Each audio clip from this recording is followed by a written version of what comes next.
గురుగారి తదుపరి రాశి సింహరాశి. సింహరాశి వారికి ఏ విధంగా ఉంది 2025 సంవత్సరం? సో 2025 సంవత్సరం సింహరాశి వారికి ఎలా ఉంది అంటే, మఖ 1, 2, 3, 4 పాదాలు, పుబ్బ 1, 2, 3, 4 పాదాలు, ఉత్తర 1వ పాదము. ఈ సంవత్సరం వీళ్ళకి ఆదాయం 11, వ్యయం 11, రాజపూజ్యం 3, అవమానం 6. అర్థమైపోయి ఉంటుంది. సో 12 రాశుల్లో ఫస్ట్ రాశి చాలా దెబ్బలు తినబోతున్న రాశి, చాలా బ్యాడ్గా ఉన్న రాశి సింహరాశి. సింహరాశి జాతకులకు మరీ ముఖ్యంగా తల్లిదండ్రుల్లో ఒకళ్ళకి ఆరోగ్య భంగములు, లేదా తల్లి తరపు, తండ్రి తరపు, లేదా భర్త తరపు, భార్య తరపు వాళ్ళ సూతకం పట్టాల్సి రావచ్చు.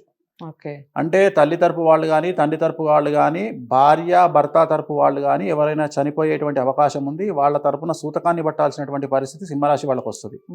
సో సింహరాశి జాతకంలో సంతానానికి సంబంధించినటువంటి సమస్యలు ఉండే అవకాశం ఉంది.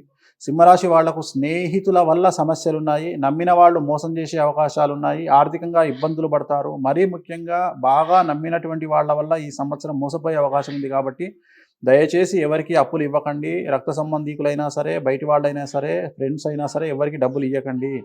ఈ సంవత్సరం కోర్టు తగాదాలు ఉంటాయి, పోలీసు వ్యవహారాల్లో చిక్కులుండే అవకాశం ఉంది, న్యాయ వివాదాలు ఉంటాయి, వాహన ప్రమాదాలు ఉంటాయి.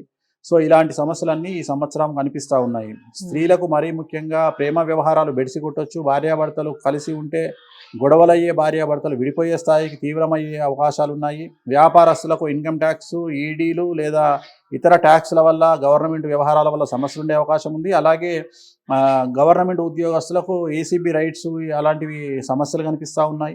సో మీరు ఏది మాట్లాడుకున్నా సింహరాశి వాళ్లకు నెగిటివ్గానే మాట్లాడాల్సిన పరిస్థితి ఈ సంవత్సరం గోచరిస్తూ ఉంది. సో జాతకం అలా కనిపిస్తుంది కాబట్టి ఖచ్చితంగా రెమెడీలు చేసుకోండి.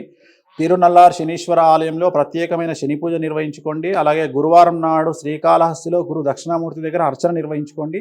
వీటి వల్ల ఖచ్చితంగా సమస్యల నుండి బయటపడతారు. రైట్. సింహరాశి వారు చాలా జాగ్రత్తగా ఉండవలసిన సంవత్సరం అన్నట్టుగా చెప్తున్నారు వేణుస్వామి గారు.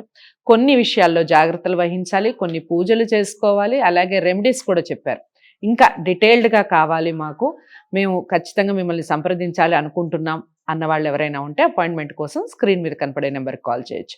వేణుస్వామి గారు అపాయింట్మెంట్ లభిస్తుంది. మీకు రెమెడీస్ ఎంతకాలం చేయాలి, ఏ విధంగా చేయాలి, పూర్తి డీటెయిల్స్ లభిస్తాయి.